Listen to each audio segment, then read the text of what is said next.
Newton transformó la ciencia. Antes de Newton teníamos ciertas nociones de lo que era el movimiento de los planetas y la gravedad, y Newton construyó toda una instrumentaria matemática alrededor para explicar el movimiento de cada objeto en base a tres simples leyes.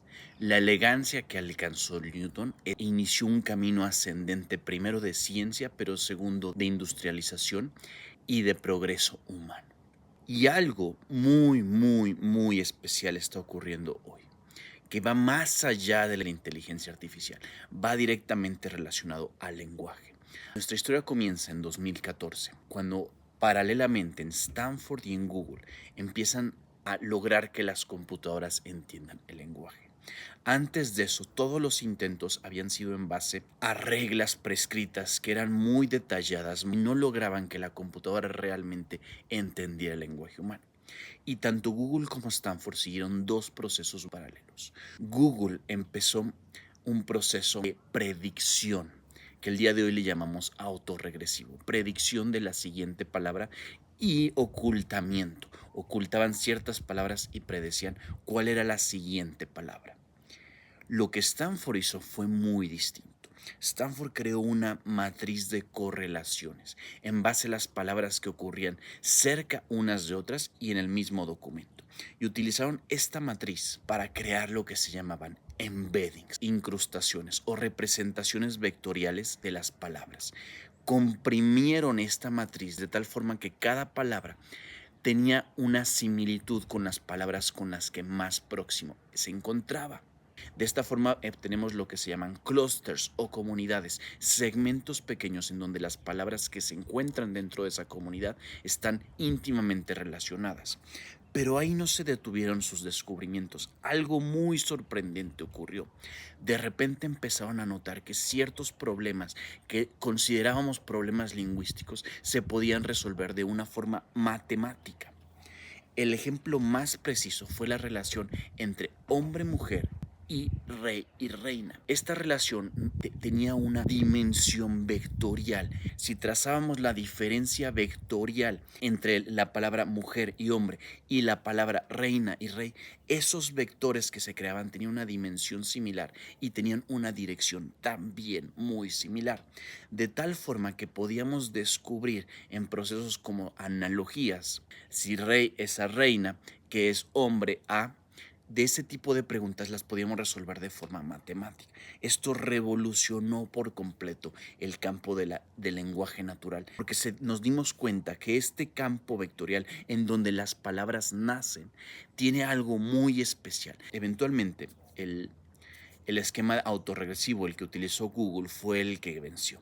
De esta forma se empezaron a crear incrustaciones a través de predicción de la siguiente palabra. Pero los aprendizajes de Stanford nos dieron mucho que pensar. Hay unas pequeñas diferencias entre la ciencia que estuvo haciendo Newton y la ciencia que estamos haciendo hoy en el lenguaje.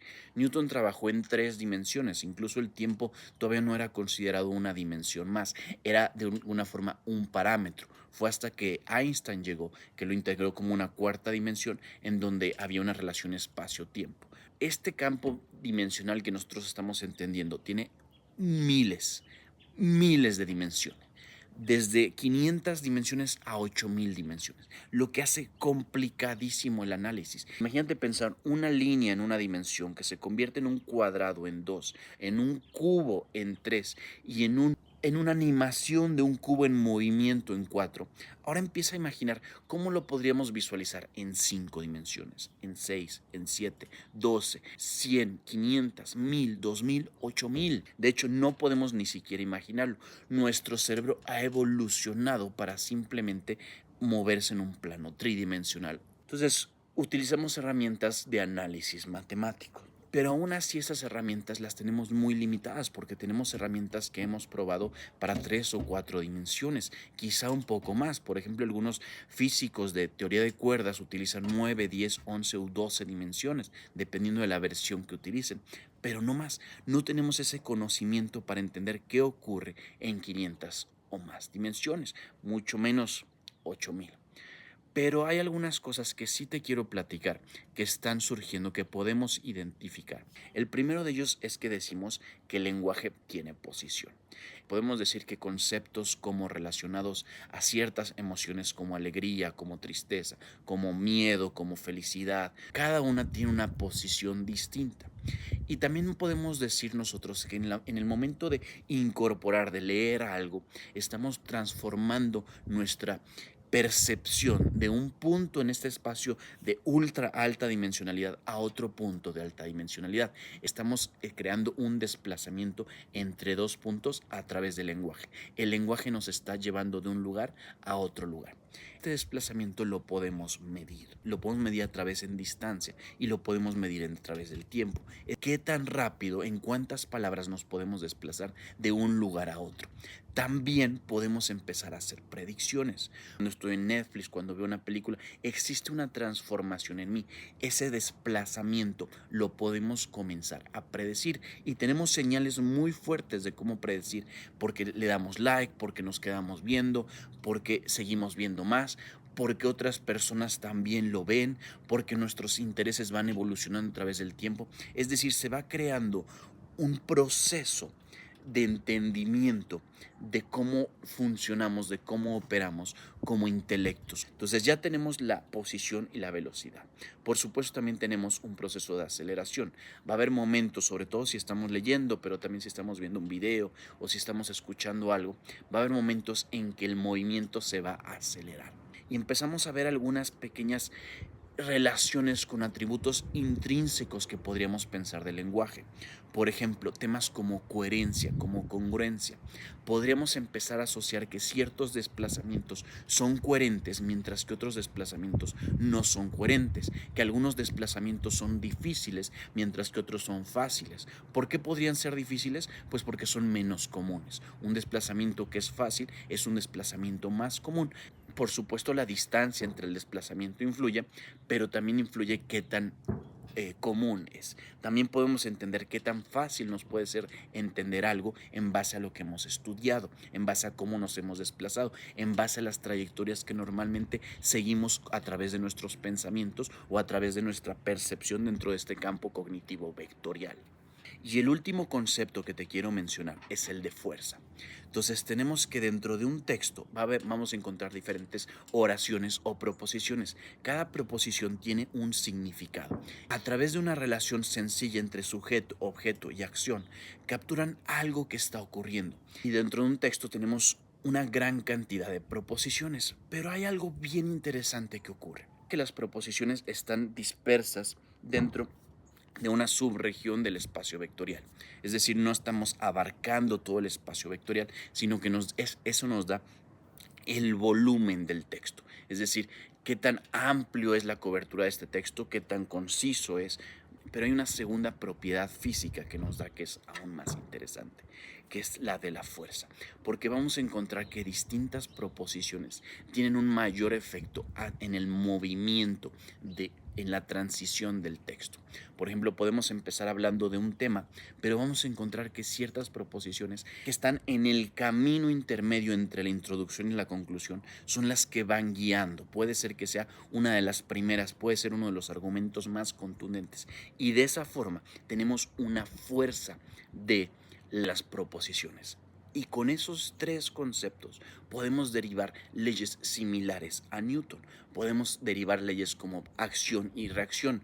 No sabemos, todavía no sé si esas leyes van a ser iguales para el mundo físico que para el mundo lenguaje. Entonces, ¿cómo me gustaría concluir este video? Primero mencionarte lo especial que está ocurriendo en este momento. Porque de alguna forma lo que Newton hizo fue predecir el movimiento de los objetos que llamaríamos inanimados. Y en este momento tenemos la oportunidad de empezar a predecir nuestros propios movimientos, ya de seres animados. Vamos a empezar a arquitecturar nuestro proceso de pensamiento para guiarlo de acuerdo a patrones exitosos que hemos detectado. Es muy interesante pensar cómo va a evolucionar la sociedad con este nuevo conocimiento. Y la parte que a mí más me interesa es el punto de vista matemático. Newton creó este sistema científico pero también creo toda una teoría matemática, el cálculo, en base a eso. Y a mí me interesa saber cómo se va a generar este entendimiento en lenguajes macrodimensionales para finalmente hacer sentido de lo compleja que es nuestro intelecto, que es lo compleja que es nuestra mente y lo complejo que es el proceso de comunicación en sistemas distribuidos donde todos participamos de forma continua y simultánea. Pues eso fue todo, muchas gracias por escuchar. Me gustaría hacerte un par de recomendaciones sobre contenido que pueda hacerte interesante. Lo primero está el live sobre el cual está basado este video, que tiene que ver con el lenguaje de los tokens visuales. El segundo video que me gustaría recomendarte es cómo estamos desentrañando los procesos de razonamiento en modelos de lenguaje para mejorar su funcionamiento. Tiene que ver un poco con la simulación de Monte Carlo, con cadena de pensamiento. Y finalmente, el último video que te recomiendo es sobre Voyager. Es un proceso de descubrimiento a través de curiosidad artificial. Me llamo Santiago, mi misión es facilitar el acceso al contenido de inteligencia artificial en español. Sea un excelente día, hasta luego.